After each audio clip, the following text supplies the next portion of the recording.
జ్వాలా తోరణం కార్తీక పౌర్ణమి నాడు జరిగిందని మనకు పురాణాలు తెలియజేస్తున్నాయి.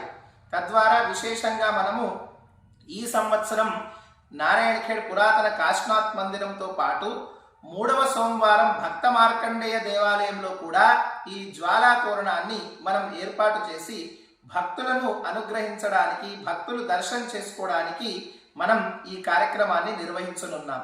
ఈ జ్వాలా తోరణాన్ని దర్శించిన, ఈ జ్వాలా తోరణం నుంచి వచ్చినటువంటి ఆ భస్మాన్ని నుదుటకు ధరించిన, ఈ జ్వాలా తోరణం యొక్క భస్మాన్ని స్వీకరించి నీళ్ళల్లో కలిపి మన ఇంట్లో సంప్రోక్షణ చేసిన అటువంటి వారందరికీ కూడా భూత ప్రేత పిశాచాల నివృత్తి కలిగి ఇల్లు శాంతిమయం అవుతుంది. తద్వారా గృహంలో ఉపశమనం కలుగుతుంది. మానవుడికి ఉన్నటువంటి ఇహపరమైనటువంటి కష్టాలన్నీ తొలుగుతాయని ఈ జ్వాలా తోరణం గురించి విశేషంగా చెప్పబడినాయి.